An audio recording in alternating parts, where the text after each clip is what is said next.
എക്കാലത്തും മലയാളികളുടെ ഏറ്റവും പ്രിയപ്പെട്ട ഗായികയാണ് ചിത്ര. മലയാളികളുടെ എന്ന് മാത്രം പറഞ്ഞുകൂടാ, ലോകത്തിന്റെ മുഴുവൻ ഗായികയായി ഇതിനോടകം കെ.എസ്. ചിത്ര വളർന്നു കഴിഞ്ഞു. കേരളത്തിന്റെ വാനമ്പാടി എന്ന പേരിൽ ലോക മലയാളികളുടെ മുഴുവൻ ഹൃദയം കവർന്ന സംഗീതത്തിന്റെ ഉടമയാണ്.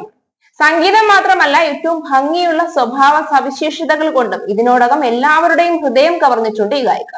ഒന്നും രണ്ടുമല്ല, അനവധി പുരസ്കാരങ്ങളാണ് ചിത്രയെ തേടി ഇതിനോടകം എത്തിയത്. എന്നാൽ തന്റെ ഉയർച്ചകളിൽ ഒന്നും ഒരല്പം പോലും അഹന്ത ഹൃദയത്തിലോ പെരുമാറ്റത്തിലോ സൂക്ഷിക്കാത്ത ഏറ്റവും കറകളഞ്ഞ വ്യക്തിത്വം കൂടി ചിത്രയ്ക്ക് സ്വന്തമാണ്. കെ.എസ്. ചിത്രയുടെ ജീവിതത്തിലെ ഏറ്റവും വലിയ വേദനയായിരുന്നു കുട്ടികളില്ല എന്നുള്ളത്. താരാട്ടുപാട്ടുകളിലൂടെ കോടിക്കണക്കിന് കുഞ്ഞു ഹൃദയങ്ങളെ താരാട്ടുപാട്ടി ഉറക്കിയെങ്കിലും സ്വന്തം ഒരു കുഞ്ഞിനെ താരാട്ടുപാടി ഉറക്കാൻ കഴിയാതിരുന്ന ചിത്രയ്ക്ക് ഭഗവാൻ ശ്രീകൃഷ്ണൻ തന്നെയാണ് കുട്ടിയെ നൽകിയതെന്നാണ് വിശ്വസിച്ചിരുന്നത്. എന്നാൽ മുഴുവൻ ആരാധകരെയും കണ്ണീരിലാഴ്ത്തിക്കൊണ്ടാണ് ചിത്രയുടെ മകൾ വളരെ ചെറിയ പ്രായത്തിൽ തന്നെ നീന്തൽക്കുളത്തിൽ വീണ് മരണപ്പെട്ടത്. ഒരമ്മ എന്ന നിലയിലും പാട്ടുകാരി എന്ന നിലയിലും സ്വയം നഷ്ടപ്പെട്ട ആ ദിവസങ്ങളെ കുറിച്ച് ചിത്ര ഒരിക്കലും തുറന്നു പറയാൻ പോലും ഇഷ്ടപ്പെടുന്നില്ല എന്നതാണ് സത്യം. പലപ്പോഴും മകൾക്ക് വേണ്ടി ആതുര ശുശ്രൂഷ രംഗത്ത് ധാരാളം സഹായങ്ങൾ വാരിക്കോരി നൽകി ചിത്ര ഇപ്പോഴും ആ ഓർമ്മയിൽ ജീവിക്കുകയാണ്.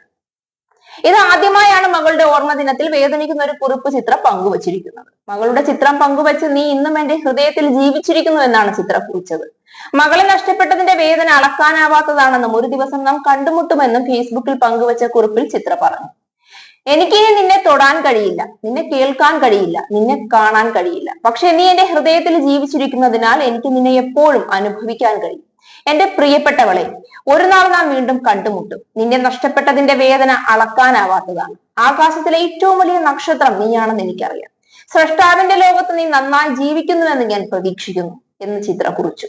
വർഷങ്ങൾ നീണ്ട കാത്തിരിപ്പിനൊടുവിലാണ് 2002 കെ.എസ്. ചിത്രയ്ക്കും ഭർത്താവ് വിജയശങ്കറിനും ഒരു മകൾ പിറന്നത്.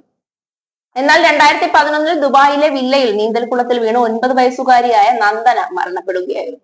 ചിത്രയുടെ ശ്വാസം തന്നെ സംഗീതമാണ്. സംഗീതത്തെ കുറിച്ച് മുൻപ് കെ.എസ്. ചിത്ര പറഞ്ഞത്, "എനിക്ക് എന്നെ തന്നെ നഷ്ടപ്പെട്ടു പോയ സങ്കട ദിനങ്ങളിൽ നിന്ന് ഞാൻ തിരിച്ചു വന്നത് സംഗീതത്തിന്റെ കൈപിടിച്ചാണെന്നാണ്. ഒരുപക്ഷെ ഹൃദയത്തിന് മാത്രമാകുന്ന ഒരു ഹീലിംഗ് മാജിക് ആയിരിക്കാം അത്. എത്ര ദുഃഖങ്ങളിൽ മുറിഞ്ഞും നുറുങ്ങിയും പോയാലും വീണ്ടും മിടിച്ചും തുടിച്ചും ഹൃദയം നമ്മെ പുനർജീവിപ്പിക്കുന്നതായിരിക്കാം. ഈ ഭൂമിയിൽ നാം പിറന്നു വീഴും മുൻപേ മിടിച്ചു തുടങ്ങുന്നതാണ് നമ്മുടെ ഹൃദയം. നമ്മുടെ ശരീരത്തിലെ ഏറ്റവും വലിയ സംഗീതാത്മകമായ ഇടവും ഹൃദയമാണെന്ന് വിശ്വസിക്കുന്നയാളാണ് ഞാൻ. ഓരോ മിടിപ്പിലും ഒരു താളമുണ്ട്. അങ്ങനെയെങ്കിൽ എത്ര കോടിക്കണക്കിന് ഹൃദയങ്ങളാണ് ഒരേ താളത്തിൽ ഈ ഭൂമിയിൽ മിടിച്ചുകൊണ്ടിരിക്കുന്നത്. ഏറ്റവും നിശബ്ദമായൊരു നിമിഷ മാത്രയിൽ നമുക്ക് കേൾക്കാൻ കഴിഞ്ഞിരുന്നെങ്കിൽ എത്ര സ്വരസുന്ദരമായൊരു സിംഫണി ആയിരിക്കണം അത്. നമ്മുടെ എവരുടെയും ഹൃദയങ്ങൾ ചേർന്ന് സൃഷ്ടിക്കുന്നത് അത്ര മനോഹരമായ സിംഫണി ആയിരിക്കാം.